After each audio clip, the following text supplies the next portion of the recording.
Miss হবে না আপনার পছন্দের টিভি শো। দেখুন জি5 অ্যাপে একদম ফ্রি। কুট্টিদা, আমাকে জিম্মা কিন্তু একটা খুব স্পেশাল কাজ দিয়ে গেছে। মা? হ্যাঁ, তোকে লাইফে সেটেল করা। কেন? আমি কি আনসেটেলড? জিম্মা চাই তুই বিয়ে থা কর। সেটা একবার হয়ে গেছে, আর তার ফলাফল খুব একটা ভালো হয়নি। ঠিক আছে, একটা মেয়ের সাথে তোর ম্যাচ করেনি, তোরা কম্প্যাটেবল নোস, আর সেই সম্পর্কটা শেষ হয়ে গেছে। তার মানে তো এই নয় যে তুই সারা জীবন সংসার করবি না। আমি সন্ন্যাসী নই শর্মী, পুরোপুরি সংসারী। আর এই বিষয়টা নিয়ে না আমার আলোচনা করতে আর ভালো লাগছে না। রাই মুখার্জি কে রে?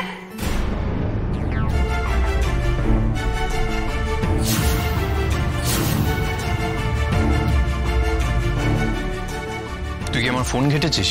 ফোন তো লক করা, ফোনের মধ্যে নয়, মনের মধ্যে ঘেটে তাকে পেয়েছি। Enough Sharmi, enough. সব ব্যাপারে ঢুকিস না। সত্যি শর্মী, কি শুরু করেছো বলো তো তুমি কাল এসে থেকে?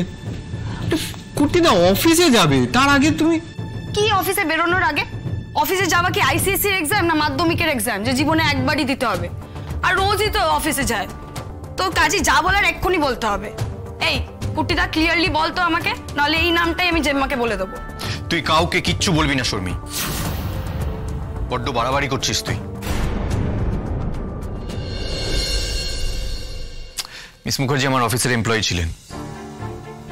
সুদীপ্ত যে চুরিটা করেছিল সেটা নিয়ে আমরা প্রাথমিকভাবে মিস মুখার্জিকে সন্দেহ করেছিলাম। তারপর পুলিশ এটসেট্রা এটসেট্রা অনেক কিছু ঘটেছে। উল্টা আমারই ছিল, আমি বোকামোটা করেছি। মিস মুখার্জিকে সন্দেহ করেছি, অথচ সুদীপ্তকে আমি সন্দেহ করিনি। যেখানে চুরিটা সুদীপ্তই করেছিল। মিস মুখার্জি সুদীপ্তকে এক্সপোজ করে সবার সামনে, নিজেকে নির্দোষ প্রমাণ করে। কিন্তু সবার সামনে ওনার যে অপমানটা হয়েছিল সেটা উনি সহ্য করতে পারেননি, আর সেই কারণে উনি চাকরিটা ছেড়ে দেন। আর তারপর আমি অনেক চেষ্টা করেছি ওনাকে। আরে বাস, তাহলে তো খুব ইন্টেলিজেন্ট মেয়ে বলতে হবে। সৎ, পরিশ্রমী আর বুদ্ধিমতী, আর অনেক কিছু। রাই, বুঝতে পেরেছিস? এবার তোর কিউরিওসিটি মিটেছে। আর এখানে কোনো প্রেমের ব্যাপার নেই। নাও প্লিজ আমার ব্যাপারে নাক গলানো বন্ধ কর।